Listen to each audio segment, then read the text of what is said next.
joining us on the phones right now. Wish we could have a better transition, but Mercedes Schlapp, senior advisor for the Trump campaign, joining us. Mercedes, good morning. How are you today? Well, good morning, and thank you for having me on. Obviously, we're so devastated by the news of the loss of Herman Cain. He was on our Black Voices for Trump board. He was one of our top advisors. So for us, it's like losing a family member. He had been such a vital part of advising on this campaign, ensuring that we were doing what we can to reach out to Black voters across the country. So it's a sad day here at the campaign to hear about the loss of Herman Cain. Yeah, absolutely, a loss for the nation, and there will be remembrances and everything else. I'm sure coming out today, and hopefully the media will act in a way that will surprise me, but we'll see. Mercedes, we wanted to have you on today, of course, to talk about the president's campaign. He was in Texas yesterday, down in Midland and in Odessa, the 16th trip for the president to the state of Texas. Tell folks, how the campaign is going right now, and both nationally and for the state of Texas. Well, I got to tell you, I'm so proud of working here at this campaign.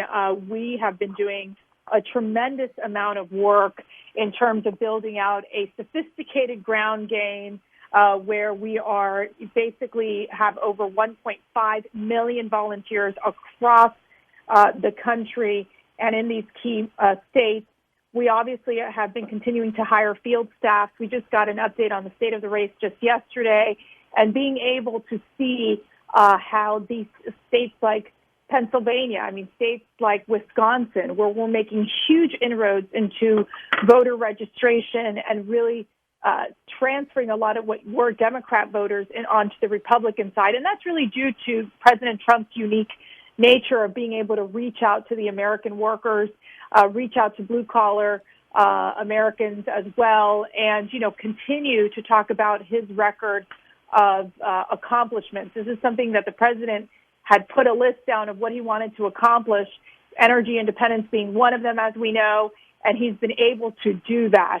Yesterday, the president was able to talk about the fact that he really has launched energy independence in the sense of cutting these regulations, streamlining the permitting process, and ensuring that we continue to be the world leader in oil and natural gas production thanks to his vision. Of course, that would be in contrast to the Biden approach and war on energy, which would lead to a lot more regulation. And obviously what I say is the pipe dream of the Democrats, the Green New Deal, which would cost trillions of dollars in addition to create job loss. Mercedes, the person who, maybe they're not paying attention every single day to the world of politics. They may remember Joe Biden, one as Obama's vice president, but also even before then as, maybe they think of him as one of these more moderate Democrats who are out there.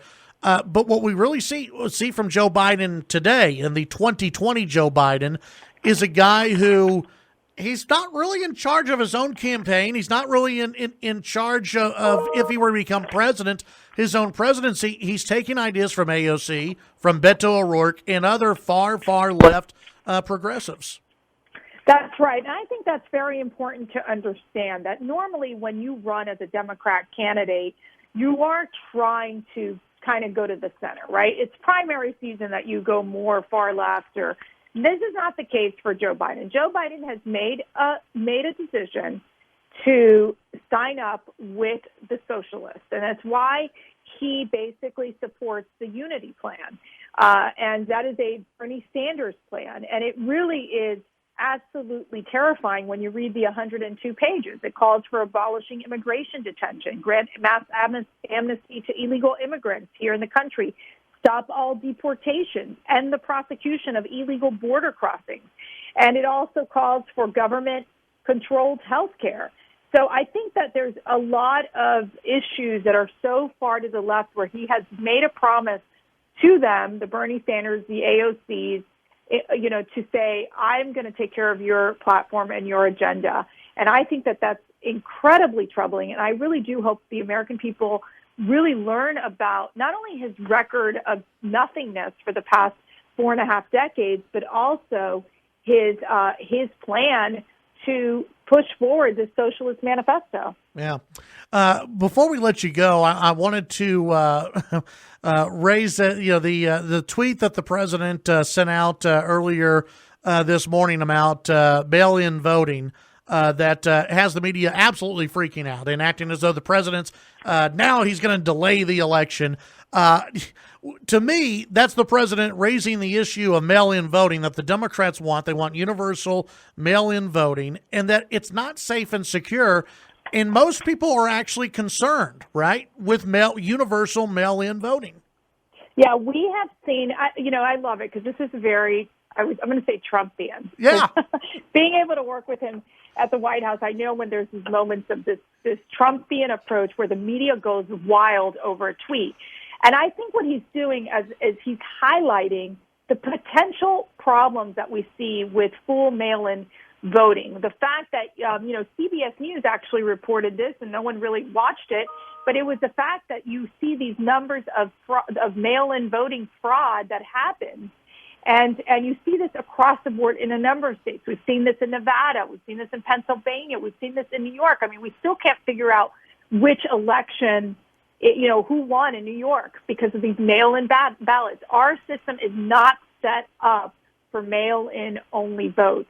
It's why you need in-person voting. Let's do this in a safe, obviously, way, social distancing, wear a mask, et cetera. And then, of course, have the option of these absentee ballots where you're able actually to control who is receiving the ballot because it's verified. This is about election integrity, and President Trump understands this.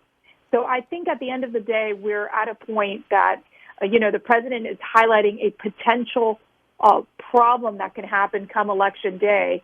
And the reality is these states have to be prepared. These Secretary of States have to be prepared to handle the onslaught of the mail-in ballots and whether they're verified or unverified votes. I mean, this is the type of stuff that we need to get a hold of now. Yeah, absolutely. Mercedes Schlapp joining us here on the Chad Hasty Show. Thank you again for your time today. I know you're joining us at a time where we had breaking news, so our condolences to the entire Trump campaign. I know Herman Cain was a huge part of the re-elect campaign, and we send our condolences to everyone involved over there, and we do appreciate you joining us today. Sounds great. Thank you so much. Thank you. That's Mercedes Schlapp here on the Chad Hasty Show.